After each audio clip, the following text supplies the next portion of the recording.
Okay, so write down electrostatics.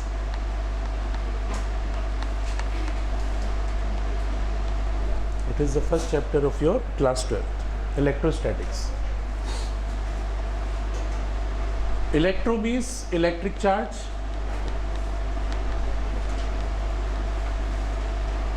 And static means at rest.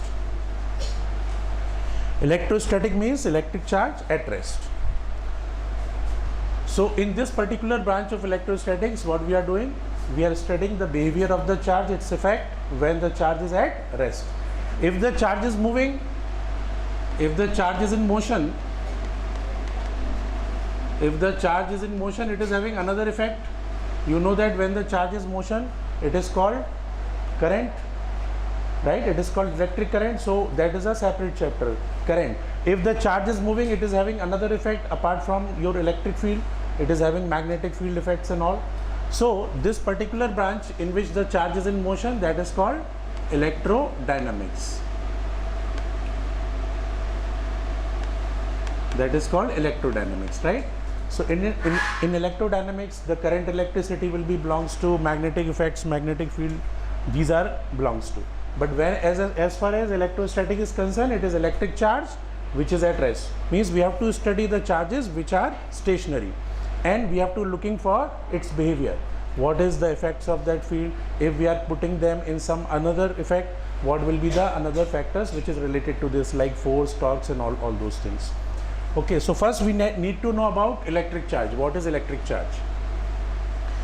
Just like mass, charge is also the intrinsic property of the material. Charge is also the intrinsic property of the material. Just for example, if I say density is the intrinsic property. If I say more is the volume, more is the mass, but density will not change. Same way, mass and charge is the intrinsic property of the material, means basic properties of the material. We cannot create them. Alright. So mass and charges are there. These are basic properties of the material. What is the basic difference between them? That when the two masses are interacted, they always show you attractive force. When the two masses are interacted, they will be governed by attractive forces, whereas the charges can be of like nature and unlike nature. So when the like charges are interacted, they will show a repulsion, and when the unlike charges are interacting, what they show? They show attraction. And that is why we are also saying that repulsion is the true verification of charge. You see, for example, if I want to know that these are the two particles, whether they are charged or not. When I interacted the two particles and they are attracting, it might be because of their masses. Yes or no? If two particles are interacting and they are showing attractive force, are you sure about that they are having charges? No. Why? Because that can be because of the masses also. So that is not the true verification. But if they are repelling, that means it is because of charges only. That's why we are saying that repulsion is the true verification of electrification, that these particles are charged particles. Understood my point, everybody? Even the neutrons are there, which is neutrally electric, not electric, which is not having any charge. They are also showing attractive force. So attractive force will not decide whether charges are there or not, but repulsion will always decide that charges are there. All right, and that's why there is a very famous experiment also, gold leaf experiment, in which they are showing induction. So first of all, if I am talking about charges, how you name them, those charges? So elementary unit of the charges are, what are the elementary charges? It's like electron and proton. So we consider them as the smallest unit of the charge, electron and proton. Which is having the charge? Electron is having negative charge, 1.6 into 10 to the power minus 19 coulomb is the unit of the charge, and proton is this. which is positively charged. So this is negatively charged, this is positively charged. Now you can say, sir, why proton is called positively charged, why electron is called negatively charged? It is just a nomenclature. When this was discovered, they have to give some name. Just say if I say my name is Deepak, and if this name is Deepika, it is belongs to girl. So it will be decided like this. At the time of beginning, if Deepika is refer boy and Deepak is refer girl, तो हम वैसे मान लेते. So we will start treating them like this. So same way, electron is treated as negative and proton is given the name to the positive charge. So there is no rocket science behind it. It is simply a name. Proton is positively charged, electron is negatively charged, which is the elementary unit of the charge. Understood? Up now, these charges are having some property. Just I told you that first property is what? Like charges repel, unlike charge attract. Second is elementary particles are electron and proton. In the structure of the atom,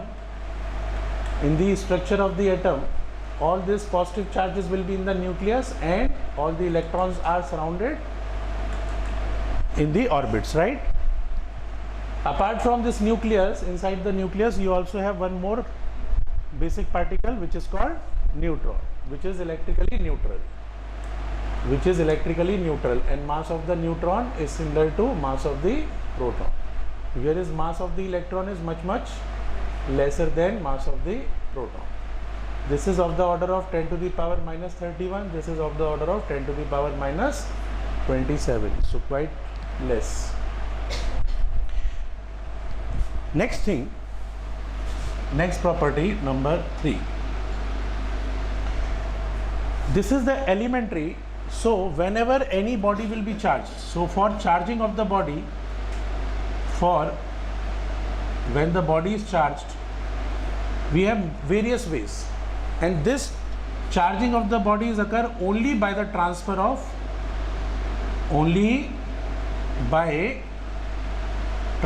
of electrons from one body to another body, because positive charge will be fixed in the nucleus, it's tightly bounded, so it can't move. But electrons are free. If they are getting the sufficient energy which is sufficient to leave the atom, they can transfer from one surface to another surface. So that's why whenever this charging will be happening, it is only because of transfer of the electron. Just for example, if I say some body is positively charged, let us say a positively charged body. So initially every charges, every body, suppose just for example, if body is neutral. So what do you understand by neutral body?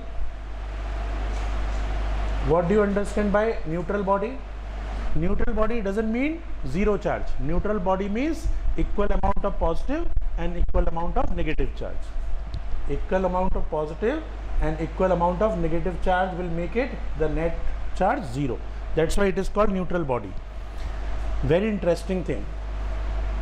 Our human body is electrically neutral. Yes or no? What does it mean? I don't have any charge? No. That means I am having equal amount of positive and equal amount of negative charge. Alright, and you will be surprised to know how strong this electric forces are there.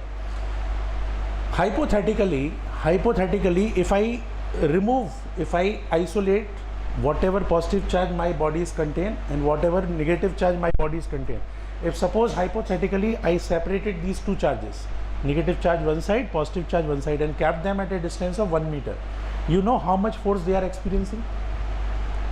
Try to think how much force they are experiencing. You can say maybe weight of the car, maybe 1 kg weight, maybe 2 kg. Force means we can visualize them by the weight. So 10 kg weight, 20 kg weight, how much force they are experiencing? I am hypothetically saying that though my body is neutral, but if I hypothetically take a situation in which all the positive charge of my body and all the negative charge of my body is kept at a distance of 1 meter, you know how much force they are experiencing to each other? Equals to weight of the earth. Equals to weight of the earth, means this much large. So you can understand how effective the electrostatic force is in comparison to gravitational force. when we consider 10 kg, 20 kg, we are saying, oh, too much weight. But when charges are interacting, the weight is huge. And that's why the unit of the charge is in micros, right? Microcoulombs, picocoulombs, nanocoulombs. So units are very, very less. So electrostatic force is quite larger than this gravitational force, okay? Anyways, come back to this. So when I am saying neutral body, when I say neutral body, what does it mean? It contains equal amount of positive and negative charge. Now suppose from neutral body, I want to make any body positively charged. Positively charged body means what? That doesn't mean that positive charge will be more now. No. Definitely the amount of positive charge which this body is having is more than the amount of negative charge. That's why it is overall positively charged, but it is not happening because of positive charge is coming on this. It is coming because some negative charges are left from this body. Are you getting my point? If any body is positively charged, what does it mean? Positive charge is more on this and negative charge is less. But it doesn't mean that positive charge comes to this body. It means some negative charge will be left from this body. That means electrons are transferred from the body, not to the body, from the body. So you can say there is a deficiency of electron. That means positively charged body is always having deficiency of electron from the body, and vice versa. If any body is negatively charged, what does it mean? The amount of negative charge on this is more than amount of positive charge, and this happens because the electron is transferred to the body. All right, electron is transferred to the body. So this thing, so from this we are getting the concept. So if I want to charge the body, as I told you, we can transfer the electron from one body to another body. If the electrons are coming to the body, it is negatively charged. If the electrons are going from the body, it will be positively charged. That's why anytime when you see the charge on any body, it may be plus or may be minus. It is because of the transfer of the electron. An electron cannot go as 1.5. Either it is 1 electron will go, or 2 electron will go, or 3 electron will go. That means every time it is the multiple integral of electron. So if it is the multiple integral of electron, that means the charge on any body will be always the multiple integral of NE. Yes or no? What is this called? This is called quantization of charge. What is this called? This is called quantization of charge. So for example, if I say a body is having the charge 3 into 10 to the power, say minus 19 coulombs. Okay, how many electrons will be transferred from this body? How many electrons will be transferred from this body? So you will say, sir, Q is equals to NE. That's why N is equals to 3 by E, 3 into 10 to the power minus 19 by E, which is 3 into 1.6 into 10 to the power 19 plus 19, which is not the integer. 30 by 16 is not the integer. So what you will write down? This charge cannot exist. Understand? 3 into 10 to the power minus 19 cannot exist. Either it is 1.6 or 3.2 or 4.8 or 6.4 into 10 to the power minus 90. It is always the multiple integral of E. So what you will say? Q is equals to 3 into 10 to the power minus 19. Not possible. Do you understand, everybody? But suppose if this number is very high, suppose if I say example, if I say this Q is equals to 3 into 10 to the power minus 15 coulombs.